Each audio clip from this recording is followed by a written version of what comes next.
This is book club meeting number 2. Enjoy. For one of the content questions in the story of the two wolves, who wins? Okay, so the story is Uncle Howard is telling Mallow that there's a war between two wolves inside everybody. One is anger, jealousy, greed, resentment, inferiority, lies, and ego. The other's good. It's love, peace, beauty, happiness, truth, hope, joy, humility, kindness, and empathy. And later he asks, in the story, who wins between the two wolves? And he says, the one you feed. Mr. Kit, please call. The next content question. What book does Uncle Howard give to Milo? He gives him a book called Poetry for My People. It's just that we don't get to experience that because we're at a better school. Right. Who wants to read the question? How is the education system depicted? Have you found that to be true in Philadelphia? Scope of the different kinds of schools in Philadelphia. Yeah.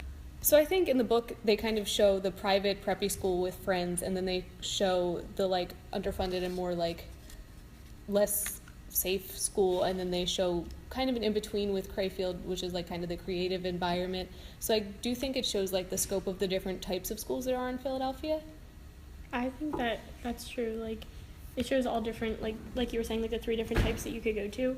And like in my experience, like I went to a charter school and then I went to like a performing arts school. So like you can see the difference between like the artsy school and like how they like interact with one another, and then just the regular like charter schools and like the people that are surrounded with in there in I Philadelphia. think it kind of shows like how money affects the environment, because at the schools that are underfunded you have like teachers who don't care and like think that like students are all delinquents, Mhm. and yeah, so they're all like mean towards the and students. so the students don't care either and they don't learn anything. And then you go to however Crefeld, whatever, and he's exposed to like this completely new environment. So it's like the art school Yeah, is we're the like- kids who like actually want to learn. And I found something that was interesting because it related to the America's Women packet.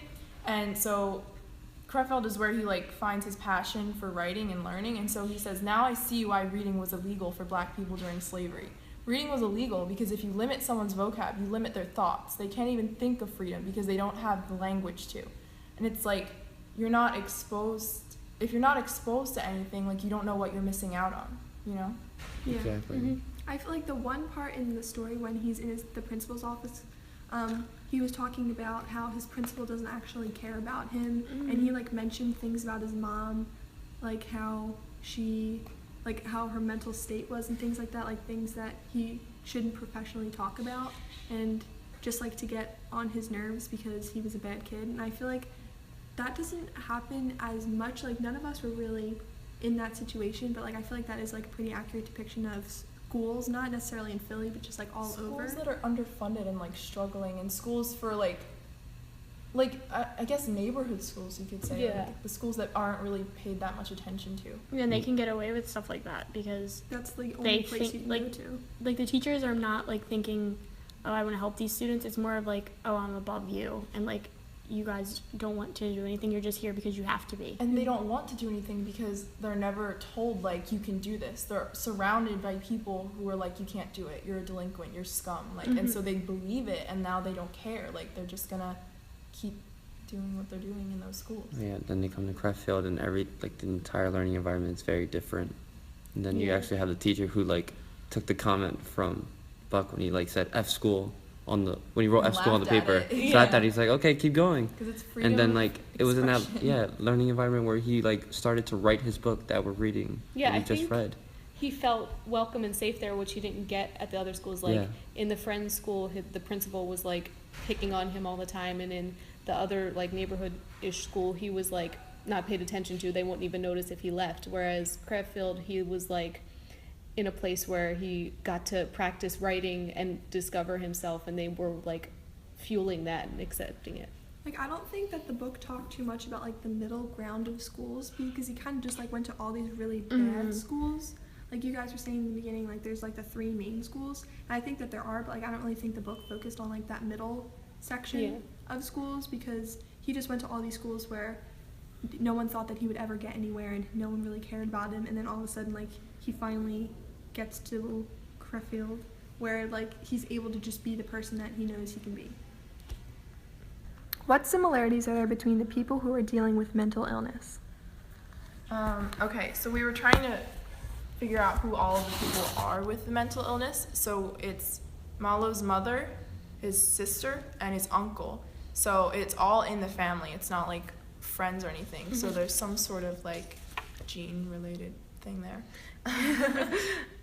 For And we were also going to count like relapses and stuff as mental illness because it's like a certain point in your brain that could like trigger you to go back on your drugs so and like whatever it's part messes of up. being like if you're addicted to drugs or alcoholism or something, anything really. So like when his mother overdosed, that counts, I think, as a relapse, right? So I think they've all, I don't know about the sister, but I know that the mother relapsed, and I can't remember if the uncle relapsed or not. I think he but- probably. Yeah, he goes did, back yeah. on Yeah. drugs because when she sends Uzi to go live with him, he supposedly had told her that he wasn't on drugs, and then like while Uzi was there, he went back into his like bad habits, and that's why Uzi like ended up on like his own down there. Gia, you made a good point. Oh yeah.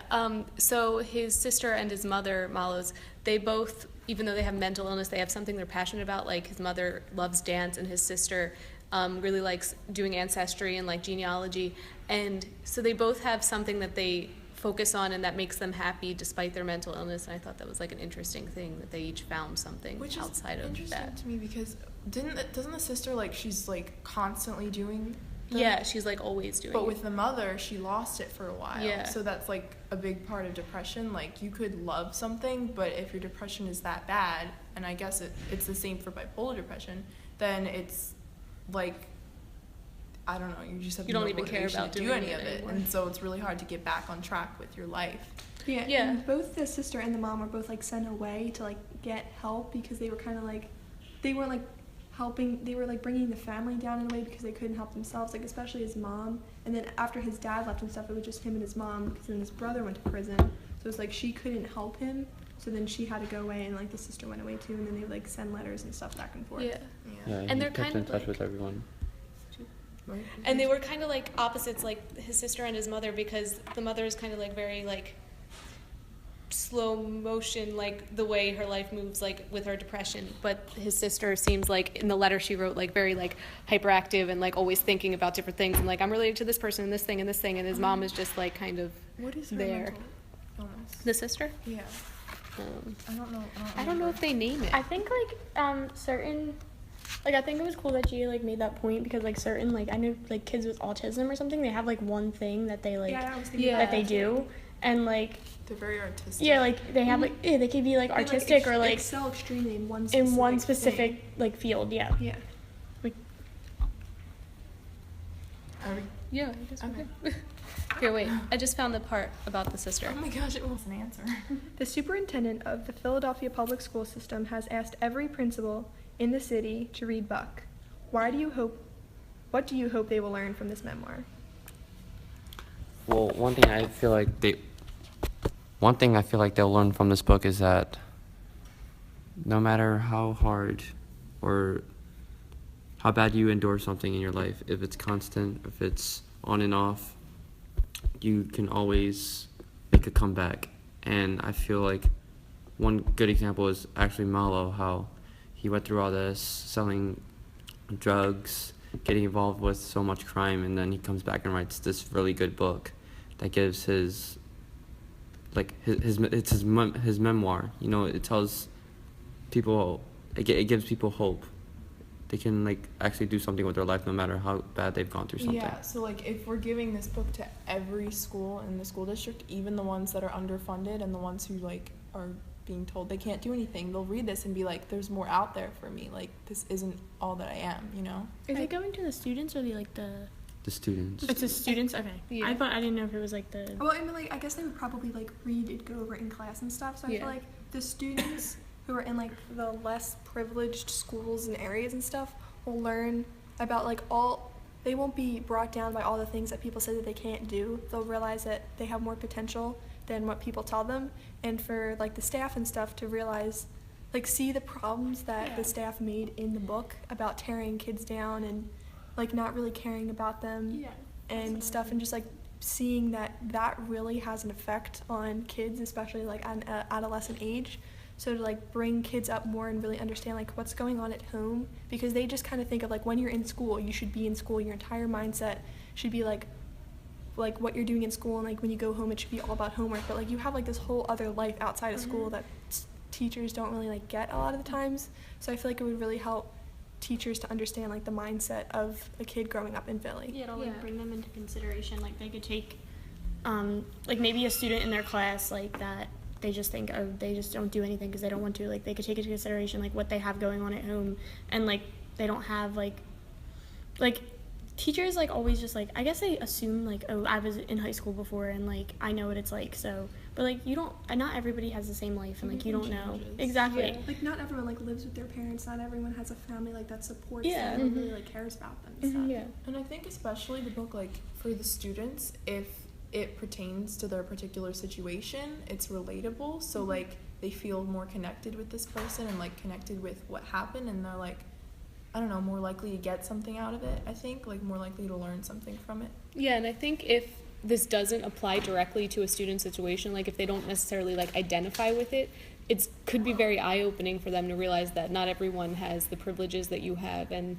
not every school is somewhere where kids feel welcome and safe. So I feel like the quote better schools, if they have to read this book, it'll really open their eyes and maybe make them more grateful for what they have. Yeah, and like to see what certain like people that they know in their lives are going through, because they might like look down upon them because like, oh, I go to a better school, like I must be better than you. It'll help them realize what those people are actually going through and how difficult their life is and everything. It just depends on the learning environment you have. If it's full of positivity rather than negativity, like model school, then